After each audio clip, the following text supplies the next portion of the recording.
I'll live in like Marina Bay. My view is like the Marina Bay Sands. Yep. You know, I will party every night. You know, I go to a club, people will know me. But I think there was a period of time that I realized, like, no matter how much money I made, there was still these periods and moments where I feel depressed, and I feel like there's this empty void in my heart that I cannot understand, I cannot explain. Interesting. And I thought that maybe the more money I make, you know, I could feel that void. Yeah. Only later to understand that there's a void that cannot be filled with material stuff.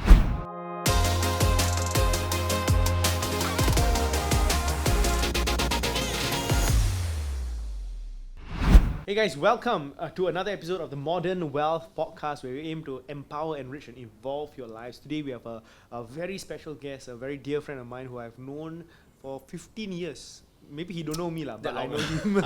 I know him for a very, very long time, right? Absolutely incredible story. Rag to riches, to rag to riches, right? Crazy, absolutely amazing story of beautiful testimony. Right, today's episode will inspire you, will motivate you, will give you a new perspective and lens on life, right? So we're going to get right down to it. Our guest today is none other than Gabriel, right? Gabriel, welcome. Thank you so much for coming on the podcast, Thanks for brother. having me. Dude, let's start off with something, right? So again, guys, you know, Gabriel is a very successful business owner. He runs a agency, has many different ventures that he actually does. You know, has crossed at least how much in sales, bro? At least 100 million in sales across. That's in combined with what we've done for our partners and clients. For partners, clients, through his own business, over $100 million, right? So, you know, a lot of wisdom to digest, for sure, right? So, Gabriel, dude, if we can start from the very beginning, right? Yeah. that first pot of gold and everything, which is when I first got to know you. Can you share a little bit of background with regards to what got your entrepreneurship journey kind of started?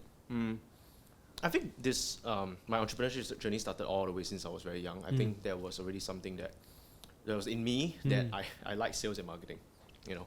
So ever since I was like in primary school, I started, you know, selling Pokemon cards. Like, I mean, I would always try to find ways to make part-time income. And I was pretty good at it. I'll make like $20, $30, you know, a day in primary school. And then later on, started playing games. I played a lot of games, you know, Diablo. At the time there was this like very popular game called Habbo Hotel. So I always find ways to like trade, and you know, even in Diablo I would like find certain kind of like hacks so that it runs on its own, and it will do like what we call an item rush, so that it will like it's like an automatic bot. It will just go and like find valuable items on its own, and then I'll just go and sell them on eBay, you know, and that was when I started making like hundreds of dollars on a monthly basis, maybe like $500-$600 to a primary 5-year-old kid, right? That's a lot of money. So I think there's always been this side of me where, you know, I recently noticed that it goes all the way back. But I think the biggest turning point was when I was around 16 years old. I was kind of like doing magic here and there. That was also another one of my hobbies. And I was doing like, I started doing events when I was 14 years old, and I started making some money there. I remembered I was being paid like an hour, about $300 an hour for a magic show. And it's just very, very basic stuff, just walk around, show that, you know, almost anybody can do it if you just like pick up some magic gimmicks and some magic DVDs back in the day. And I think that kind of like taught me the difference between like absolute income and relative income. That, hey, you know what, if I can make $300 per hour, I'm actually making 100 times more than what my peers are doing working at McDonald's. Absolutely. Because back then it's like $3 per hour. You know, and then I learned that, hey, it's not just about the total amount of money you make, because I may not have shows all the time, but at least I am able to make 100 times more, and that means I've saved myself 99 hours compared to working at McDonald's to make the same amount of money. Of course. And then I can actually use the 99 hours, right, to actually do the things I enjoy. You know, so a bit more like I think the early days of like lifestyle, you know, going for lifestyle rather than just going for like, I need to make multi-million dollars. I see. Right? Because you can make multi-million dollars, but you're working like 14 hours a day. Yep. You know, you cannot do the things you enjoy, then are you really happy? I see. So that was how it started, the initial stage. Then I think when I was 16, I was recruited to join an MLM company. And for some reason, I think that was the period of time that I went like full ambition, you know, young, just want to make as much money as I can. This is when I really, before I really start to understand more about relative income. But I want to just make as much money as possible. And I think there was a part of me that feel like You were 16, bro. 16 years old, yes. That was secondary school. Secondary school, yeah. Wow. After my N-levels. After N-levels. Yeah, after N-levels. So after N-levels during the holiday, right, a friend of mine recruited me. I see. Yeah, to join this FM company. Okay. Yeah, and I think that was the first time that, because growing up from a family of just middle class family, lower middle class family, you know, two parents that works a 9 to 5. My dad lost his job when I was 16. You know, it never occurred to me that I could actually run a business, or I could be a millionaire. Like back then, it's like if you tell someone you're gonna be a millionaire, right, in my circle, right, everyone think you're crazy. Yeah. You know, so but a friend of mine convinced me that he could be a millionaire. It's very interesting. So I was actually at this mall called West Mall in the Bukit Batok area. So he actually invited me, and then very randomly, right. So we were just sitting down there at Coffee Bean. I remember, right, Coffee Bean. And I was thinking, why did he invite me? Because he's a magic friend. So I thought he just want to invite me to like catch up. And then he just started asking me, say, Gabriel, do you believe you can be a millionaire? I was like, what? I was taken aback, 16 years old. I was like, I don't think so. Then he said that, Gabriel, I'm going to be a millionaire. There was just something about him when he said that that made me think that he probably knows something I don't. There was a conviction in his life. Even though I think that he was crazy, there was a conviction in his eyes. So I replied by saying, what do you mean? Are you sure? Yeah, you sound a bit crazy here. So then I kid you not, he said this. He said, do you believe me or not? I said, maybe. He said, okay, you don't believe me? And he take out a book, back then a book, right, with a list of names in there. And he said, if you don't believe me, I'm going to add your name inside. Because this is a bunch of names of people who don't believe in me. Yeah. He said, I'm going to be a millionaire by 20. Now, that was another significant details. He said, by 20 years old. Say, because if you don't believe me, I'm going to put your name in there. And then at 20 years old, when I become a millionaire, I'm going to call each and every one and say, I became a millionaire. So it was so stupid, but I think that conviction, right, made me think that this guy knew something I don't know. And then he passed me a book. Guess what's the book? Everyone reads that. Rich Dad Poor Dad. Yeah, Rich Dad. Okay, sure. Rich Dad Poor Dad. But specifically Rich Dad Poor Dad for teenagers. Okay. Yeah, there was like a few other books that he written. Okay. Yeah, so I think ever since I read that book, I think that was also part of his sales process, right, to get me to believe in getting rich first and all that. And then eventually, the next meetup, he invited me to this company, and it was an MM company. And so because of that, like, because I was very ambitious, I want to make money, I ended up joining him. So, to cut the long story short from here. Are you still in contact with the friend? Not really. Not really. Not really. Did he become a millionaire by 20? Sorry? Did he become a millionaire by 20? I don't know. Don't know. That's the thing. So the funny thing is that he got me into the company, and then he left like within a year. Oh, okay. So he left me on my own. I still bump into him from time to time. Actually, we end up in the same church for a period of time. Okay. Yeah, but I heard now he went to another church. Yeah, so long story short, that got me into a new world. Okay. You know, so I started selling stuff, whatever stuff that the company was selling, and then, you know, they told me that I could make 10,000 a month. You know, back then 10,000 a month is like, wow. Yeah. So I think I started making some good sales and made my first 10,000 a month when I was around 17, 18. I can't remember the exact date. Then I started building a team and started growing a team. And I was the youngest, one of the youngest in that company. And I think by the time I was 19, I was making 60K a month. Wow. So that really changed like my world. Wow. Okay, and in this a way, was before NS, after NS, during? Before NS. Before, Shit, man, damn. So then, when I was about 20, 21 years old, it got to a peak period of about $500,000 a month. Wow. Yeah, but that's a peak income. It's not like every month consistently, but it was like at a 6-figure range. So that was where I was like top down, bottom branded. You know, I was full in, you know, to material world and money. Sure. You know, I think that the day you saw a bit of who I am. Bro, I saw. Yes, I did. You know, I'll live in like Marina Bay. My view is like the Marina Bay Sands. You know, I will party every night. You know, I go to a club, people will know me. But I think there was a period of time that I realized, like, no matter how much money I made, there was still these periods and moments where I feel depressed. And I feel like there's this empty void in my heart that I cannot understand, I cannot explain. Interesting. And I thought that maybe the more money I make, you know, I could feel that void. Yeah. Only later to understand that there's a void that cannot be filled with material stuff. I see. Because you had everything that you wanted, right? Like the money, the power. I mean, the thing is that a lot of people who have money, they have women, but maybe they're old. You know, I had all three things. Yeah, I you're had young. You're young. You had money. You had, you know, yeah, the respect. energy, respect. Yeah, Right. woman. Yeah, Yeah. material goods. I think respect is also. I think power to a certain Yeah, extent yeah. because in the MM structure is very cult-like. Yeah. So you know, I can walk into an office and everyone will address me, hey, Yeah. Mr. Gabriel, Mr. Yeah. Gabriel, right? Yeah. Everyone will bow to me, Sure. like I'm some kind of genius or some kind of cult leader or whatever. But yeah, I grew my team to about over 2,000 people, Wow. 500 active agents at one Wow. point. Wow, that's incredible, man. Yeah. Yeah, Around at that 21. point it was quite huge, lah, right? Everyone around, you know, in my army camp, they all talking about it, right? That's how I got to know. That's how I got to know you as well, right? We were same age, right? So about 19 lah when I was in army. So I got heard word and went to Clarke for presentation and all that different things, bro. Boki. Boki, yes, Boki for presentation. Crazy, man. But tell me, man. So that was also the peak, but eventually the entire thing crumbled. So what do you learn about the company and all that?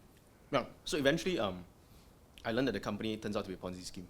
I think maybe a part of me already knew that, but you know, being 16 years old, naive, don't even know about the business world, right? I mean, they are my first exposure to this world.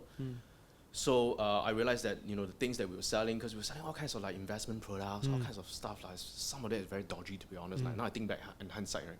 Many of them very dodgy, but we believe in it, right? Because I believe in my mentors back then, who were like my leaders, and they were like the cult leaders.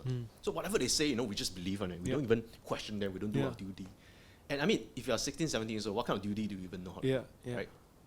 So eventually I realized that every investment that we recommend people just didn't pay off. It just didn't come to fruition, right? They say, oh, you know, this is going to make how much money in 2 years or 3 years.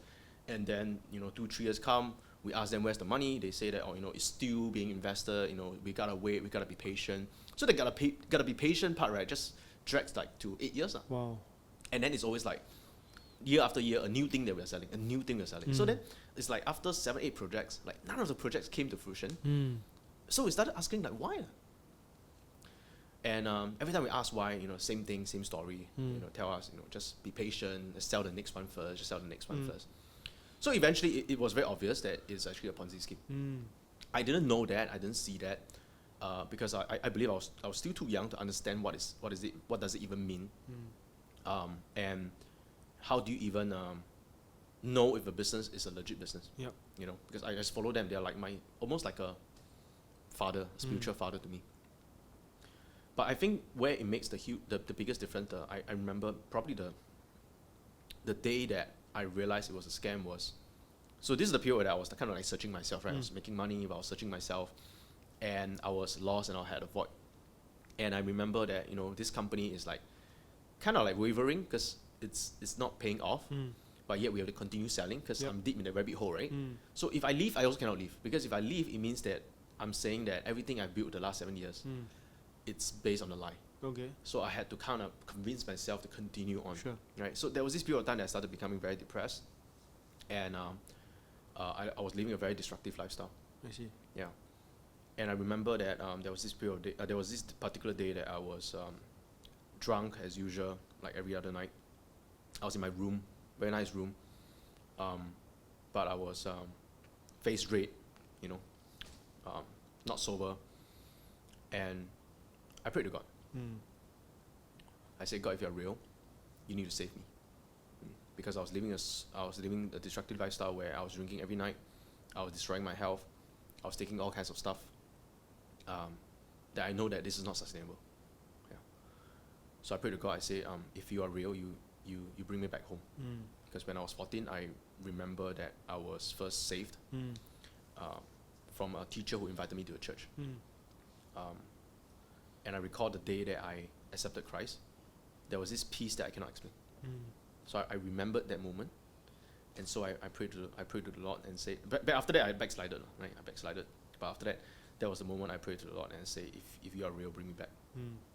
And through a series of friends, mainly through one friend I was drinking with, she started asking me to go to a church. Yeah. Say, do you want to come to church tomorrow? I was like, no way, we don't drinking every night, right? How can we wake up early in the morning on Sunday to go to church? Say, no, this church has a 5:30 p.m. service. Wow. So there's no excuse, right? Sure. So I went. Yeah, and that started to change my life. Wow. This is a church that preached a lot about grace. Yep. And that was where I first saw the love of God.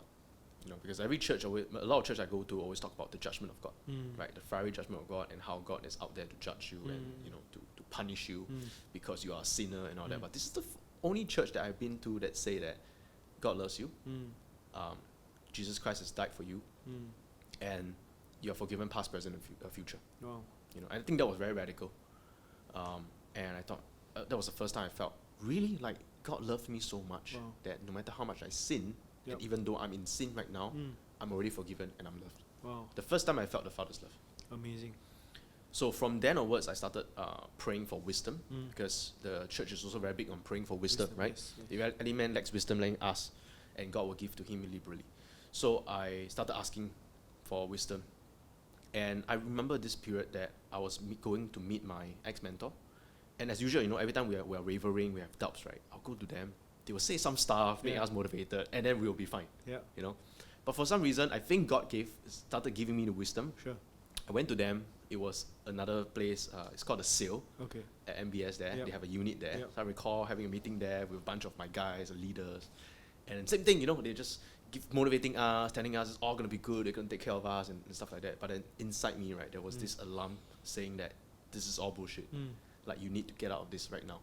You know, don't trust whatever they say. And I think over time, it wasn't like a, you know, within a period of a few months, I think it took about over a year for me to finally have the courage to say, I'm out. Okay. Yeah. And yeah, so when I went out, that was when I started to see things started to unfold and started collapsing. And I think it's only when I got out, I started to see their true colors. I see. So one of the things that they convince us to do as we are doing sales for them is that they will try to frame it in a way that, you know, to protect us, you know, or to save tax or whatever, right? Every time we collect any sales from our clients for the company, we have to collect it in cash. Okay. Again, back then I did not understand that collecting in cash means that there's no way to trace it. And so we will collect cash from our clients that we sell to, and then we'll pass it to the company. And then once we leave, this is what they always do to everyone who leave the company. Once we leave the company, eventually the client is going to start asking, hey, where's my money, right? So when they come and ask me, where's my money? We will say, we give it to the company. I'm already no longer with the company. You go and find the company, right? But when they go to the company, right, they will say that Gabriel or whoever collected the money ran away with the money. Wow. Yeah. So then things started to make sense on why we collect the cash, you know, why everything was a bit secretive. Because even when we give cash, they always kind of find a way to make sure there's no trace. Sure. Even when we message, right, then everything started to link up. Like, why did they do that? Even messages, all that, we use WeChat, and then they will sometimes use like accounts that cannot be linked back to them. I see. You know, we know it's them, but somehow they will use like, you know, some other accounts and different names, and just things started to make sense, lah. Yeah. So then there was this period of time that like I was kind of like blamed on both sides. So I was like, on one side, people were chasing me because they were saying that I ran away with the money, and then on the other side, I started to speak out against them on social media, and then I started receiving death threats. Wow. So I think the death threat likely is from them, lah. There's no way to track it, but I mean, what a coincidence, right? Who else would want to death threat me? And the people who come and death threat me told me to shut up and stop saying things like that on social media, right? So who else can it be? But God is faithful. Eventually, God protected me from all this. So that was the period of time that I started to build my own business, because I realized that, okay, if I continue fighting them. So this is a period of time, by the way, I was really in debt because I lost everything I had. I lost all my income. You lost your income, but all the previous money that you had, bro? Almost everything I invested in the company. Wow. Yeah. So I invested most of my profit back to the company. I see. And of course, my lavish lifestyle. I was spending the money, so I didn't have any savings left. I see. Okay. Yeah. So that was also my fault. I realized that I didn't learn money management. You know, I made a lot of money, but I didn't actually keep any of that money. But I think partly it's also the culture. So again, like I feel that it's also partly the culture because in like sales, right? This was the culture that they instill in us, and we instill in our salespeople. Is that when they make money, right? You want to get them to spend it. You know, get them to commit to buying a car. You know, get a nice place, high rental, to show people how well you're doing, so you can get more sales, right? But it's also a golden handcuff, so that you continue to fight. Because it's from a space of scarcity. I see. Because they believe that if we have enough, then we won't go and fight sales. Of course. You know, so they will just encourage us to like put a lot of expenses on us. I see. get us to commit a big office, spend money in there so that we can get more sales. Sure. So it was that kind of culture, so I realized that when I left the company, I didn't have anything left. Oh. Yeah, I was kind of like in probably around $200,000-$300,000 debt. Wow. Yeah, so that was around 23 years old. And that was the period of time that I knew how to do something, because I cannot work my way out of this debt. I only have an O level, by the way, because I joined the company when I was 16, right? 16, yeah. So I did finish my O level in 17. After that, I dropped out from poly. Wow.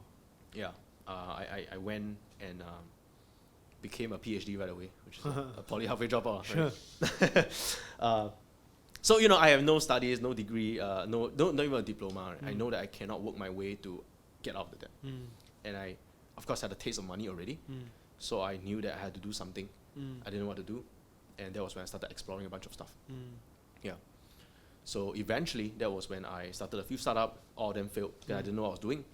And a friend of mine introduced me Facebook ads. That was like the early days of Facebook ads, where you can just run very simple ads and you can get quite a number of sales from there. So I started trying out that, and I think that kind of intrigued me a bit more into this, because when I was doing MLM sales, a lot of the sales happens doing a one-on-one. Like I have to meet people one-on-one, talk to them, convince them. And I was just sick and tired of doing that because I don't want to do that anymore. Yeah. So the truth is that I could have just joined another MLM company, maybe a more legit one, do my research and probably join a legit one. But I was just so sick and tired of like having to meet people every day, 10 appointments, saying the same thing all the time, doing the same presentation, laughing at my own jokes. And then even after the 10 presentation, I still have to, sales presentation, I still have to meet up my team, motivate them. I just didn't want to do any of that anymore. So I started to see online marketing as an escape. Because online marketing means that I can now do it, I can now sell to one-to-many, right? I can record, for example, a video. So instead of having to do a presentation over and over again, I can record, say, a 20-minute webinar or 1.5 hours webinar, and then put it online as an automated webinar. And people who are interested can just watch it. So I have certain level of like leverage, and with leverage comes the ability to scale. So I think this is the early stage where I started to really explore into this and became obsessed with Facebook first, then webinars, and then funnels, basically all ways to sell one-to-many. I see. This was what, 2016? I think around 2016, 2017, 2016, yes. 2016, 2017, the beginning of like me exploring, try to do some affiliate marketing with all this skill set. I see. Then I started to promote for like other people's seminars. I see. I realized that hey, actually it's the same thing. I create a funnel, generate leads for people, and I started promoting for a couple of companies. I see. Property So training what companies. was the first spot of goal in the marketing side of things? I think the first part of the goal was when I started to really turn it into an agency. Okay. So initially it was just doing some affiliate marketing here and there. Oh wait, there was actually a company that did pretty well. So I think probably the first part of the goal would be this Instagram software that I created. Okay. Yeah. So there was this period of time that I was dabbling around all these things, right? Then I noticed that Instagram was like, back then was quite new. Sure. And then there was a lot of automation bot that was like up and rising in Instagram. Yep. Are you familiar with like follow, unfollow? Yeah, of course. Yeah, so that was the old way of growing your followers, right? Yeah. Basically you have an automation bot that, you sign up with your Instagram account, and then your Instagram account will go and like follow people who are more likely to be interested in your content. Sure. So you follow 100 people, then maybe 30 people follow you back. Yeah, then you unfollow them, and you follow again. So this is an automation bot. Sure. And we sort of created our own automation bot. Okay. Back in 2016, 2017. Wow. Yeah, and purely by affiliate, we were able to get about... So I did a webinar funnel to explain this software, how it works. I put it on automation, and I created an affiliate system that anyone send a traffic to this webinar, and if they buy this software is a subscription, like 37 a month, 97 a month. Sure. And if you buy a subscription, they get like 40% commission. Yeah, so purely by affiliate base, I started to build up an affiliate army, and we were able to get, I think at one point, about 2,000 subscribers. Yeah, monthly paying. Wow. Yeah. So that was not too bad. I think we nearly hit 1 million in a year. It wasn't quite my first million, but that was a pretty good, probably around $200,000-$300,000 profit. Wow. Yeah, wow. that I see that, hey, okay, this is working, finally I'm doing something, I'm making some money. Unfortunately, we got shut down eventually by Instagram because turns out that you cannot build automation software on Instagram. I see. It's against their policy. So then Instagram shut down the business. Yeah, so Instagram shut me down. They found out that I was the I was the guy who created it. So then they actually even shut down my Facebook for a period of 9 months, right? Oh, I wow. was in Facebook jail. Oh, seriously? Wow, because it was illegal lah, right? It wasn't illegal, but it was just against their I policy. see. And again, it's like, you are at the mercy of Facebook. If Facebook just want to ban you, there's nothing you can do, right? If Facebook could ban Trump, back a few years ago, Exactly. even Trump cannot do anything. What can you do? Yeah, absolutely. Yeah. Bro, so obviously there were some characteristics lah, right, that you always had maybe in the earlier MLM days and everything. What were some key characteristics that you think were really grown and inbuilt in you by that previous experience that holds true until today, right?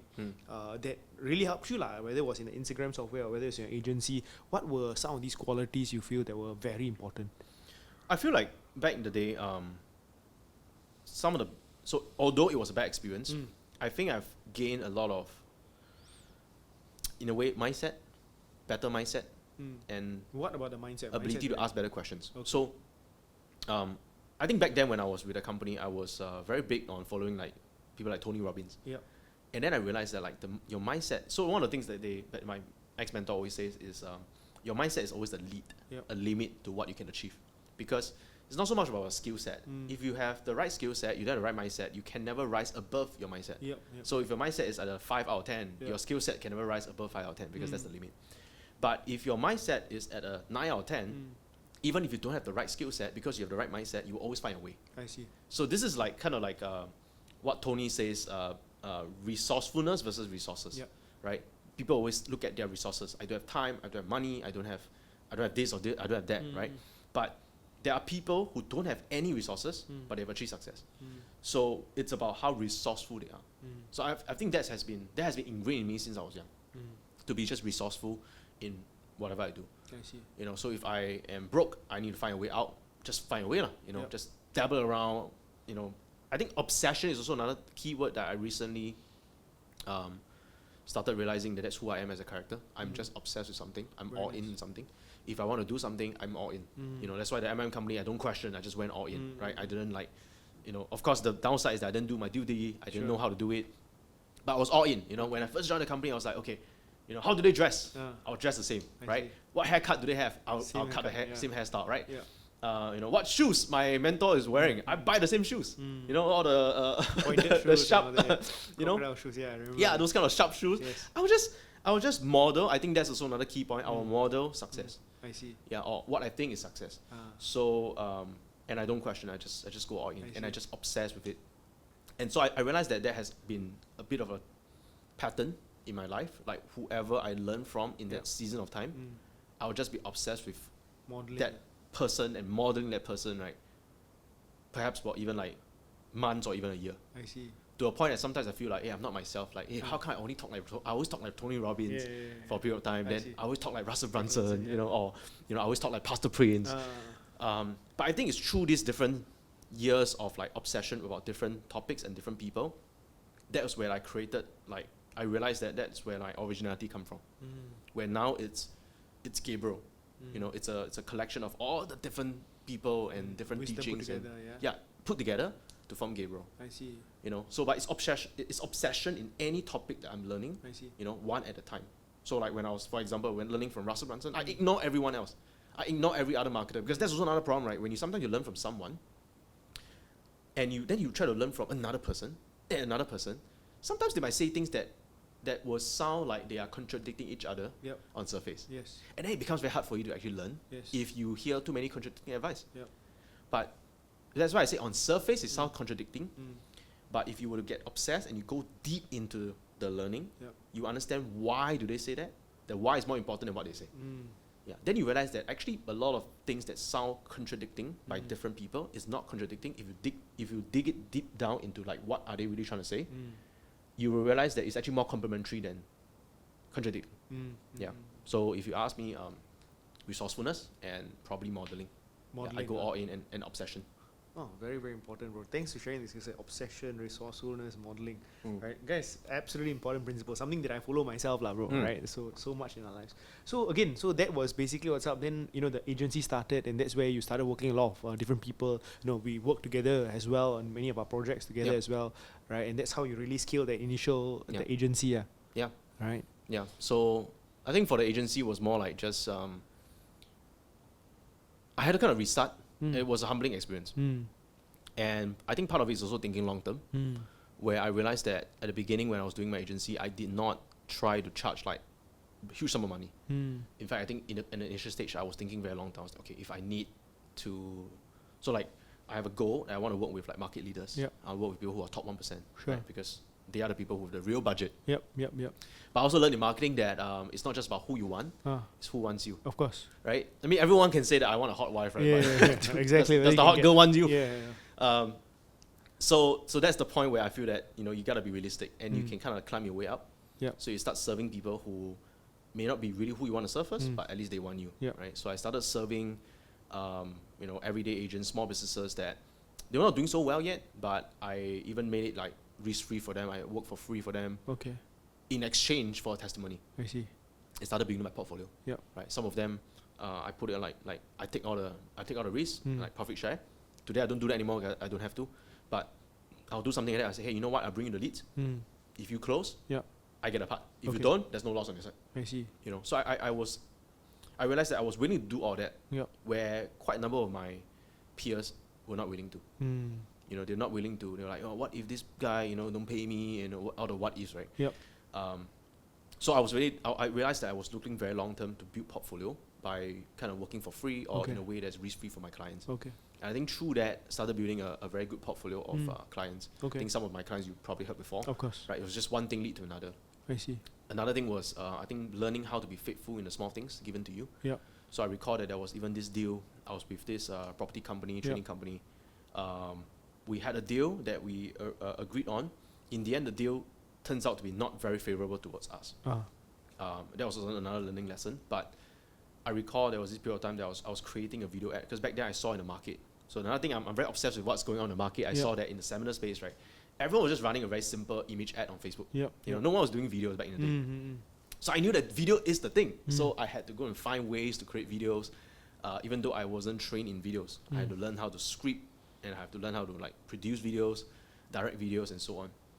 And there was this period of time that I was doing this video for one of my clients who we didn't have very good working arrangement that turns out wasn't very favorable to us. So to me, right, I recall there was this period of time that I was thinking that, I'm not even making a lot of money from this guy. Why do I have to like put in my very best work? Right? I mean, sometimes, I don't know if you feel that sometimes, right? Sure. Like, if like, you're not even benefiting from it anymore, right? Why should you give your all? And I felt the Lord corrected me through the story of Joseph, right? Joseph is a story in Genesis where he was sold to slavery. He's not supposed to be a slave. And when he was a slave, he was bought by his master Potiphar in Egypt. And Potiphar is a heathen. He's not going to see spiritual, how spiritual Joseph is, right? But the Bible is very clear that Joseph saw that everything he put under Potiphar saw that everything he put under Joseph's hand prospered. And the Lord was with him. Meaning that Potiphar probably saw something physically that Joseph did, which is that Joseph had excellence in everything he did. Even though he was a slave, he didn't feel like, dragging his feet. Sure. Right? Say, you mop the floor? Yeah, sure. I'll mop the floor. Manage my kitchen. Then his kitchen is very clean. Right? He probably had a attitude of excellence in everything he did. So I felt the Lord was like showing me that passage and say that even if this deal wasn't very beneficial to you, would you still give your all and do it unto me, which is do it unto the Lord, right? And I recall very, very clearly that I told the Lord, all right, I will trust you. I will just do my very best to create this video, even though it's not the most beneficial to me. Because a deal is a deal, so let's just do it my best even before I leave the company, because we were already towards the kind of like the end of like so-called our contract. Turns out that video reached around at least 2 million views. Wow. I believe it has made probably at least $500,000 because we also sometimes count revenue per views. Okay. At least $500,000 for the company. Wow. Yeah. And then that video led to people asking, hey, this video is awesome. Who did it? Right? And then, one thing led to another. I started getting more modules. Okay. So that was also another interesting lesson in my agency days. Wow. Yeah. Incredible. So then from there, it's like deal after deal. Yeah. I started working with top 1%, and I think the people that we work with are now usually top 1% in their field, and they pretty much pay our company 6 figures a year. I see. And many of them have done so with me for 5-6 years. 5-6 years. Amazing. So that's your business model currently right now, lah. Is that the main? Yeah. So that was like the beginning of like so-called my second pot of gold after I lost everything. I started making money with agency, and then we started to kind of like diversify a bit into like software. We started to white label certain softwares to sell it, and then created a few hundred user base. I think that was not bad. So now the revenue is kind of like 50-50 from the agency and then 50% from like the software. Amazing. Yeah. Bro, if I can bring you back a bit, this is something that I really want to talk to you about and stuff, right? So sometime during COVID, you became the CMO of a pretty big company, which really grew and everything. At one point, I don't know, you all had 100 employees? Almost like like about 80 plus 80 employees, plus, right? As in y'all were crazy market leaders in the space, doing multiple programs and all that, right? Like literally the scale was so fast, so quick, it was crazy, man. Within 6 months, like everything just flew and grew like crazy, right? Less than a year, we went from 0 to about 12-13 million. 12-13 million, from 0 to 12-13 million. Like how with was about 50% net profit margin. Crazy, man, dude. So tell us about that, and how what eventually did not work with that. Okay. You mean how I started that? Yeah, how that started, and eventually what happened? Like why was it not sustainable and why not? Okay, I think how it started was also an interesting story by itself. So basically, after all the things I did for seminar companies, right? I started getting a reach out from a friend of mine. Right? His name is Steve. I'll be very open about it. And he's a great guy, by the way. And so he wanted to create an education company, teaching people about e-commerce, starting e-commerce business, dropshipping back in the day, because he has made a lot of money in dropshipping. So it was really something that I could get behind, I felt. And this was around 2019, before COVID. And the interesting thing is that we had a discussion and so I was also negotiating like my share in the company and all that kind of stuff. So it took us a while to actually do it. Okay. So finally, we did it, and then we opened up an office at Cecil Street. Okay. Spent about $100,000. Signed a I think 2 years contract. The place cost like 15K a month. It's a lot of money, long story short, right? We had a opening. We have an opening on February of 2020. Had a couple of very big time influencers that came for the office warming. And then in March, COVID happened. So why this story is interesting is because in 2018, remember I said that I was doing the software? And I was figuring out online webinars? Automated webinars. So, and then eventually the business failed. But you see, like sometimes God doesn't see a failure in that sense of like, okay, we see failure right now, but hey, God sees everything in your timeline, right? What is failing here is actually a lesson, and He will turn it for good in a few years down the road. So I recall in 2018, I was doing webinar, right? Because I saw the future that it makes more sense, right? Like why always do seminar? Of course, seminar has its own benefit, but the cost, the manpower, the logistic, the rental, it's expensive. So it makes sense to go online because a webinar is somewhere that people can watch from all over the place, right? The software doesn't cost as much, probably like 1% of like the entire cost of running a seminar. And you can scale worldwide. Okay. It makes perfect sense. But back then the market wasn't ready. In Singapore, like you tell a seminar company, hey, let's go webinar, right? Everyone was like, no lah. My seminar company is doing well. Why do I want to convert to webinar? So because of that, I knew webinar was a thing. And somehow I decided to do something, and that's why like the software thing came out, because the software thing was just to prove whether I could sell something from it. And I sold that with a webinar. Eventually the software closed down, but I learned how to create webinars. I learned how to structure a webinar, and I learned the exact software, everything needed to build everything up. Okay, so when COVID happened, right, we spent $100,000. Office closed. The office closed. The next month, we called for a meeting, and we were in this meeting, right? And the other founders were all very stressed. They're like, what to do now? Right? We just spend this money. And then now we cannot even, everything's on lockdown, we cannot even like do seminars anymore. And I remember in that moment, I was smiling. I was the only one smiling. There was like 4 other people there. I was smiling, I told them, you know what guys, let's turn this entire thing into a webinar business. Yeah. And they were like, initially they were not very agreeable when I brought this up a few months ago, but they had no other choice. So I said, you know what, I had the exact system on how to build it. Let me do it in 4 days. So in 4 days, we did it. Wow. So how we made that $13 million in a year, right? It was 10 million USD, so it's about 30 million. But back then, you know, there was a currency fluctuation.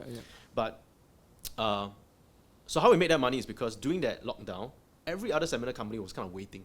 Right? They were just playing a waiting game. You know what? Maybe it'll come like back. SARS, right? It will come back in 1 or 2 months, right? No one expected it to be closed down for 2 years. Yes, exactly.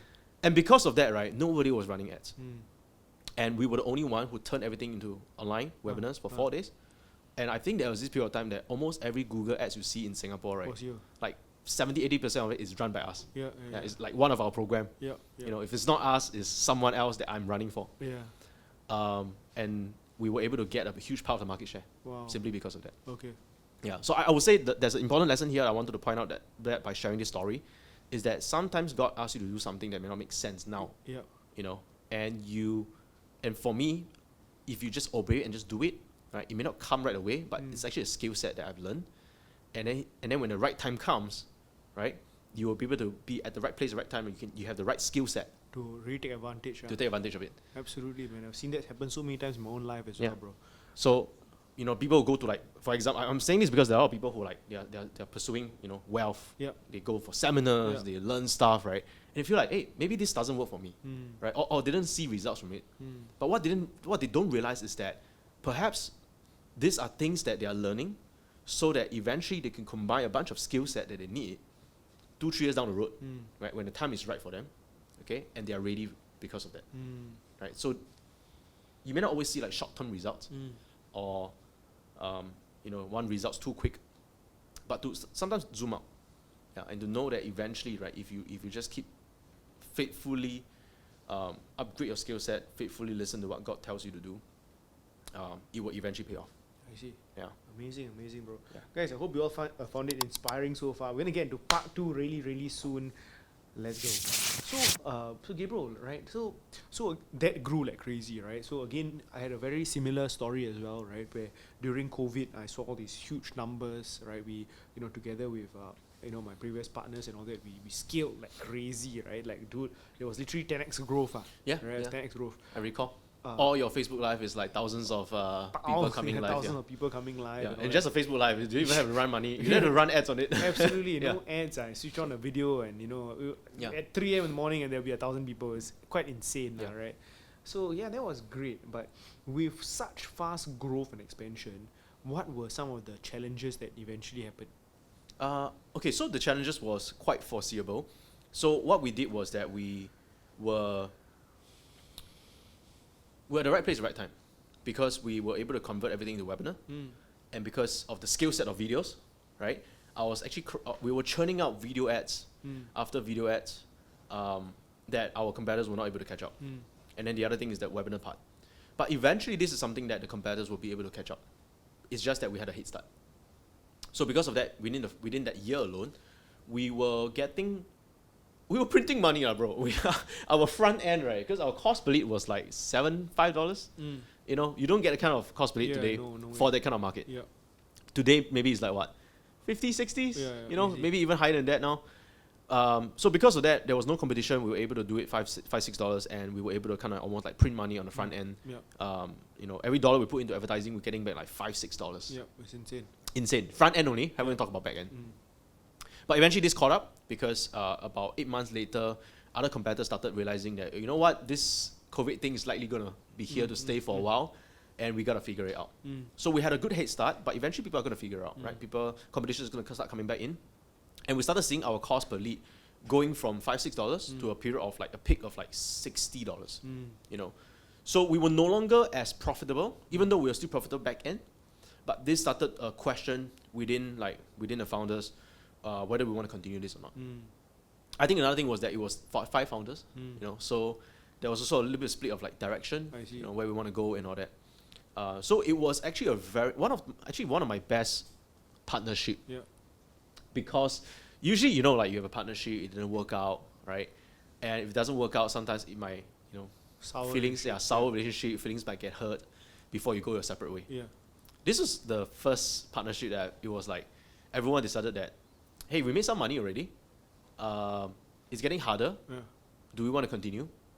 And it also seems like a few of us have like different things that we're interested now. Okay. Because back then also like crypto was starting to come up. Yeah. You know, so some of the founders were more interested in crypto. Some of them were more interested in doing something else. I was also more interested in starting my software. Yeah. And so it was like a very amicable split where we decided that, you know, since there's money, let's cash it out as profit. Okay. Let's make sure that we still have money in there to fulfill what we need to fulfill for the next 1 year. You know, for whoever that, our customers, so that we do them right. And then just do our own things. Okay. You know, so it was really just that. Turns out, this was also not, I believe lah, okay, because I was the only Christian there. okay? I was the only Christian among all the founders. Turns out this was a very good move for me. Because later on, the course split became even more harder to sustain. Yeah. And because I was part of the marketing team, it would have been much more heavier on my side. I see. You know, in terms of like workload. You know, everyone else workload is pretty much the same, but my workload would probably be like another 5 times. Because you have to maintain costs and keep it low. And I have to maintain costs, keep it low, which means that I will not have enough time to continue building my own agency. I see. Because part of the negotiation was that I was still allowed to run my own agency while building this company. I see. You know, so so it turns out I think God orchestrated this because I wasn't the one who bring up that we're gonna end this company and split it. It was actually them. Okay. I was the only one who said that let's give it another try. I see. Yeah, because I believe in my marketing. I believe that we can bring down the cost per lead, but there were other factors involved. You know, so the funny thing is that I was the kind of like the last one to decide. Okay, you know, let's go separate ways. I see. But turns out to be a good thing because that was around 2021, somewhere around late 2021. So then when I ended this, right, I was looking for the next thing to do. You know, as usual, it's like sometimes like a season is done, you go to another season, right? And I realized like sometimes God does that, right? God asks you to go somewhere, but it's not to camp there forever, right? God asks you to go this place first, just for the time being, and then once you're done in here, God will ask you to move somewhere else. Sure. And I felt that was for me. So after 2 years with them, 2021 was when. So back then we were promoting a lot of like ClickFunnels stuff. ClickFunnels is another software as a company, right? Software as a service, and I was promoting a lot of ClickFunnels to my community. But ClickFunnels was having a lot of issues. It was very buggy and all that kind of stuff. So it was the period of time that was like the best time to actually launch our own software. I see. And that was the time that there was another company that was offering us the ability to white label their software. Okay. And so that we can actually sell our own software without incurring a huge software cost. And that software only started to the software just kind of came about 3 years. So it was the right time because this is the time that the software was less buggy because it's already reached 3 years. They already started to solve out all the fundamental issues. And it was also the right timing for launching this because there was a lot of disgruntled users from ClickFunnels. I see. So I launched this in 2021 August. The first month we launched it, we hit about $500,000 in sales. Wow. Yeah, and I realized that it cannot be because of my own effort because it was just the right place, right time. Wow. So again, it's like there were so many right place, right time bets, right? That just happened, that so-called happened, and was orchestrated. I believe it's obviously orchestrated by God for me. Absolutely. But that was the period that I think we gained a couple of hundreds of users within just the first month of launching. I see. Yeah, and then that became the launch of my coaching program, and that was where, because this was post the split, right? As in post-split, yes, post-split, 2021 around August. I see. Yeah, so that was when I started to really go more aggressive with my own advertising because back then it's always about advertising for other people. But I realized when I advertise for other people, I'm not really building my brand. Okay, nobody knows who I am. People know, okay, I'm probably the guy behind this guy, but you gotta know who's the guy behind this guy if you know this guy, right? And then you know this guy, and you know him well enough to ask him who's the guy behind you. So I'm always known as I'm always known as the guy behind, right? The guy launching successful campaign for all these companies, but no one know who I am. So I think that was a really right time where I started running my own ads. Yep. And the software became a really good front-end offer for me to get a very, very positive return of ad spend. That means every dollar we were spending, I was getting about $3 back, $4 back. And that's great because in marketing terms, right, every dollar I put in, if I can get $4 back, Yep. I'm actually printing money already. Yep. But you know what's the best part? Now I can put $4 back into the market. And then there's another side effect to it. The side effect is that because people will keep seeing my ads, I get brand face value. Yep. Because if you see my ad one time, you're like, who's this guy? Yep. But you keep seeing my ads over and over and over again. There are multiple exposure. So this is another thing that I'm very big in. It's the principle of familiarity principle. Okay. Okay. Or called the multi-exposure effect. Or mere exposure effect. Mere exposure effect or the familiarity principle. It states that when someone see you for the first time, they don't trust you. Yep. But naturally and subconsciously, if they see you 5 times, 10 times, 20 times, especially within a short window of period, short period window, subconsciously they will feel like you are familiar. So if they think about, hey, who can I approach for lead generation? My name usually comes up. I see. Yeah. So again, I'm not like trying to brag, but it got to a point where there was this period of time that almost every marketing event I go to, or almost every even entrepreneur events I go to, like in Singapore, maybe like networking, someone has something, sometimes I'll join, Yeah. And when I join, someone will always look at me like, this guy looks familiar, Yeah. right? And I was like, okay, where do you see me from? Then they were like, are you the guy on YouTube, right? And then that actually creates a ripple effect, because when that happens, other people who don't know me will start to have this impression that, hey, this guy is well known. That means he must be someone, right? Yep. And that actually gave me a lot of business. I see. A lot of other referral business that I never would have been able to plan for. Yeah. So I was at a networking event, someone would have recognized me. Because someone recognized me, people thought that I'm well known. Yeah. I'm actually not that well known. Sure. I just target the people that I want, right? Yeah. So they're seeing my ads over and over again. So then they will speak to me, right? Then because of that, I have certain influence. Yep.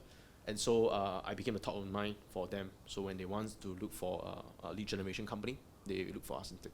Amazing. Yeah. So then our company started growing even more. Okay. Yeah. That's crazy, man. Dude, so tell me, man. So very recently, right? You had a family, right? Yeah. 2 beautiful children, right? And all that stuff. So that was another very big change for you as well, right? Yeah. See, 2021 you had your first First kid, yeah. 2021, right? Like how was that a huge pivotal change in your life now that you're a dad and everything, man? Tell me about that. I think you only really understand, okay, not that people don't know kids cannot understand, but I feel that you get a fresh, deeper revelation of the Father's love for you, God the Father's love for you, when you have your own kid. Yeah, so I think that's for me. Once I have my kid, I started to see how much Daddy God loved me, because if I can love my daughter, being an earthly parent, then how much more my Father in heaven. There's a lot of things that it's hard to explain, but like, you know how like you love your son, and you realize that like no matter what he does, he's still your son. Yep. And you start realizing that like that's how God loves us. That no matter, even if sometimes we fall, right, we may not be all together. Sometimes even we sin. If we are His son, we're always His son, and He will always love us, right? So there are moments that I started to see that, right? Or like, you know, when you like very recently, I went to a Japan trip with my family. This is one of the first so-called big project, right? Because it's a whole family. It was 2 kids, helpers, mother-in-law. We brought the whole family out. And I had to plan for everything, right? I planned for the trip. I planned for where to go. My kids just wake up every day, enter the day, and enjoy themselves. They don't have to worry. They don't have to stress. You know, they go where we bring them. They have fun. And I'm excited for them also. You know, sometimes you see your son having fun and enjoying. You're just like, you have this like feeling where absolutely, it's this heartwarming feeling like you know, you have joy just watching them enjoying themselves. And sometimes you even plan surprises. You know, I plan surprises for them, and like, okay, after lunch we bring them this place for ice cream, because you know my daughters love ice cream. And then they'll go to sleep. I mean, you go home, right, shower, go to sleep, and wake up, and you know, enjoy the next day. They don't have to worry about a single cent. Everything is planned. And that's what the Bible says. It says that in Psalms, it says that today I'll rejoice. Okay, I'll rejoice in the Lord. for this is the day, for this day is made by the Lord, and I'll rejoice and be glad in it. Yeah. And every day we wake up, right, it's like I can see the Father, because he went ahead of us and he has planned our day. Yep. I can see him like getting excited, like, you know what, I've planned something awesome for you, Gabriel. Yes. Wow. You know, your business that you're running, whatever situation that is happening, whatever challenges that I've already foreseen, I've also given you the wisdom to handle it. And I've also planned some nice surprises Wow. that's going to delight your heart. Interesting. So every morning I can wake up and tell the Lord, Daddy, thank you so much that today is the day you have made, and I'll be glad and rejoice in it. Wow. So I think it's like more of that. Yeah, like having kids just taught me more about the Father's love and being able to live out my calling, you know, in Him. I see. Yeah. Amazing. Bro, so, you know, recently you've been exploring a deeper meaning behind marketing. We had this conversation before the podcast, right? Tell me a little bit more, man, about some of your recent findings, what you've been diving into, right? I know I've been seeing you do some side quests in investing as well. Right? Yeah, bro. Tell me about that. So I think, you know, I've been very, very blessed, to be very frank. And, you know, you start to think about things like that after you have some money. So, you know, the business is doing well, I was making some money. Of course, like, you can always do more, right? But then the question is, like, more for what, right? And I realized that I'm doing things that I may not always enjoy. Like running operations of the company, I don't enjoy any of that. And so now that I have a bit more financial freedom and time freedom, I want to do things that I actually enjoy. Or really finding like what God has created me to be. You know, all of us have certain gifts and gifts things that God has given us for us to live out our calling and for the glory of Christ. And it's important to find out like what is this gifting. So I realized I have this tendency to like to know about the market. I think that's why I'm a marketer. I was telling you that people forget that marketer, right, is not just someone who runs Facebook ads. Sure. Okay? Market, there's a word market in marketer. And marketer is supposed to understand what's in the market, what's ahead in the market, what's the trend, what people are moving towards, culture, you know, culture movement, you know, what people are drawn towards. And so I think it's part of what I'm already doing. I just started to read up a bit more. So I spent a lot of time today studying what's going on in the market. I was following very closely with the Trump and Kamala election. I was following very closely what Elon is doing, you know, what he's doing in the marketplace, not just like for his business, but the narrative that he's going against, right? The counterculture narrative that he's building against. I think that's just part of my interest, and I don't know, it has become an obsession. Wow. And I think partly also because of like AI. You know, around 2 years ago, ChatGPT was released, right? And yes, ChatGPT moment, right? I mean, now everyone calls it the ChatGPT moment. It's almost like when the iPhone was first released, right? It's going to change the world and how we live in this world. And I believe, I'm a true believer that before you are disrupted, you have to find ways to disrupt yourself. So part of what I do as a marketing agency is I create, you know, creatives, I create videos, I plan ideas. But all this is going to eventually get disrupted by perhaps like a market agentic AI. An AI that can do what I do. So might as well I create something called a Gabriel Market AI that will be able to replace me, which is what I'm doing now in my company. So that's one of the reasons why I could go for 100 days sabbatical, because if my team needs me, they could simply ask my custom GPT, what would Gabriel think? Because I've uploaded most of my knowledge base and everything in there. For real? Yeah. So you created a Gabriel GPT? You can have a Gabriel GPT that writes copy for you. Wow. And a Gabriel GPT that does market research for you. Wow. Yeah. So we are doing it very internally right now for our own work, but we're thinking about how we can release it in the future. I don't know yet. I don't know where the Lord is leading me in this.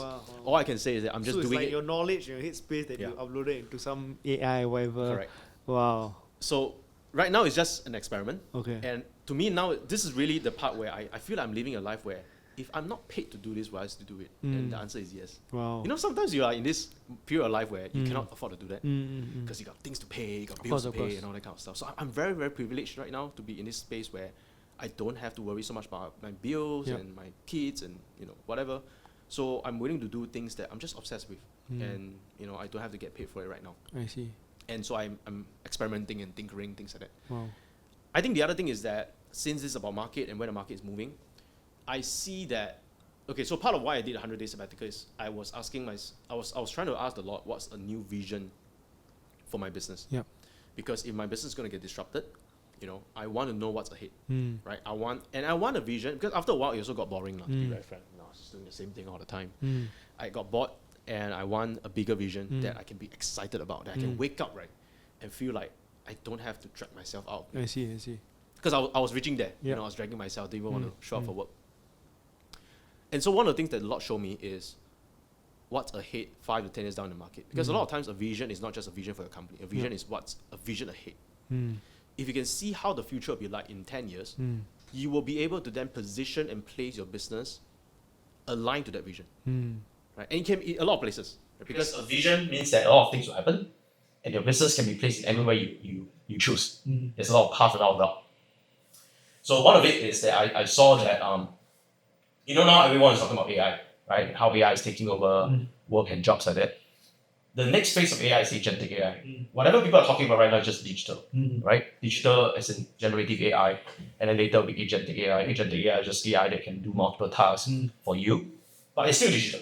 And then you have FSD, where you start to have physical AI, where you have full self-driving cars that can drive you anywhere, and self-learning, where it can drive you to even places that you have never been before. Okay. And then ultimately, humanoid robots.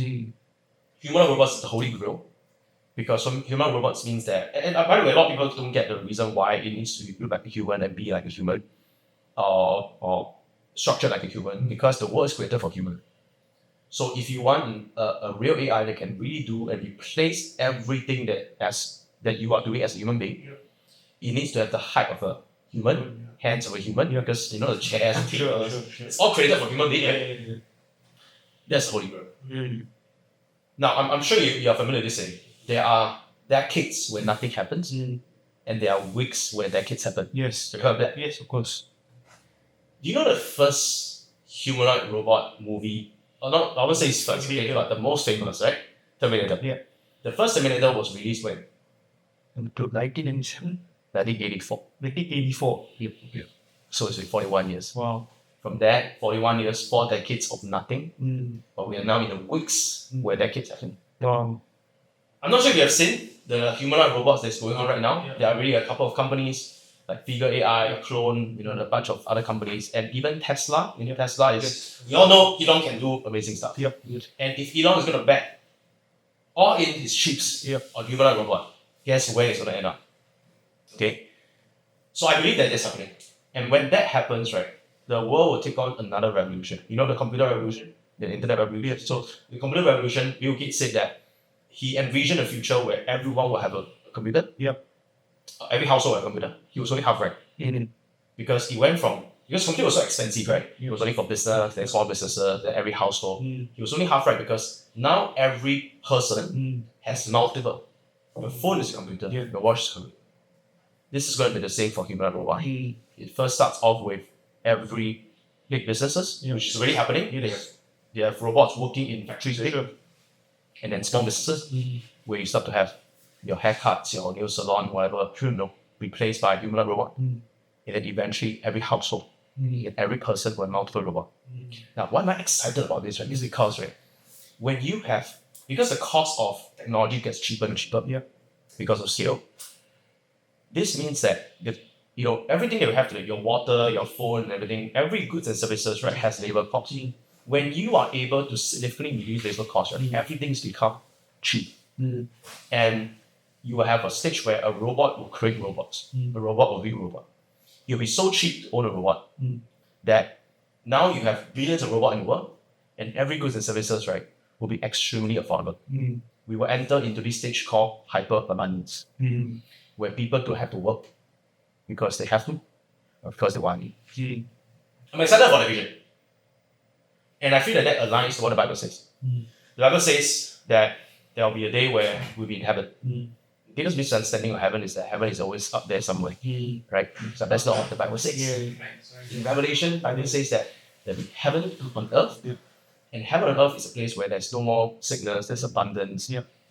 And if you think about it, that's actually a circular way of saying a utopian world, right? Yep. And it sounds like if we have robots and everyone has multiple personal robots, you don't even work anymore, right? Because the robot can work for you. Sure. You are in a utopian world. And that's why I have so much conviction that this could happen. And it's happening very, very soon. Wow.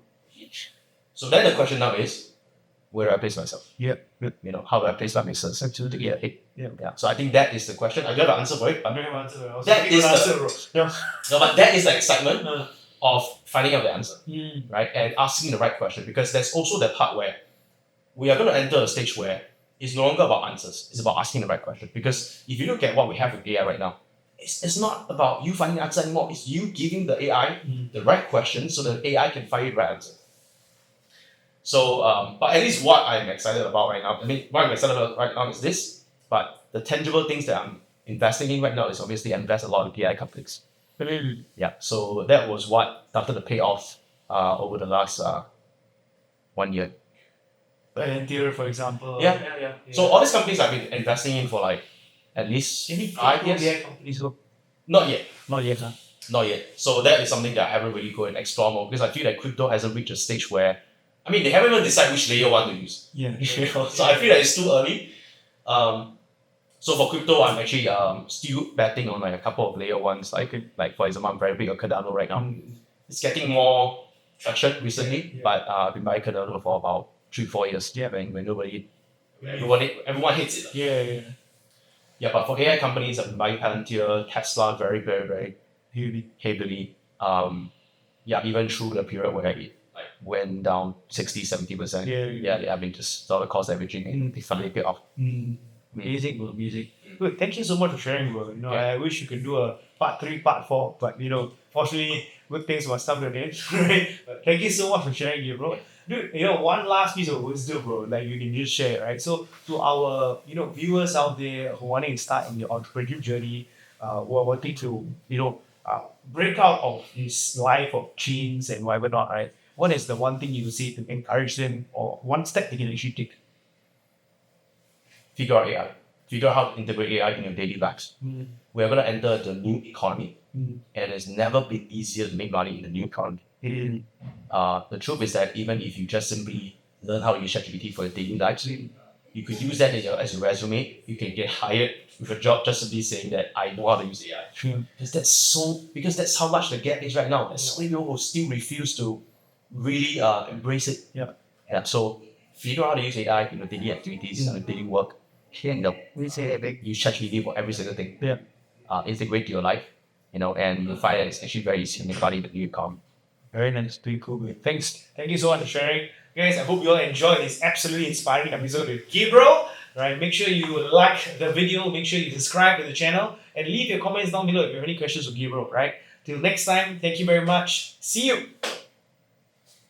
Hey guys, I'm so blessed to be able to share these inspiring stories of remarkable people with you. Please support us by liking, commenting, and subscribing to our YouTube channel, right? These likes will help us know what videos you want to watch more of. So again, thank you and see you in another video.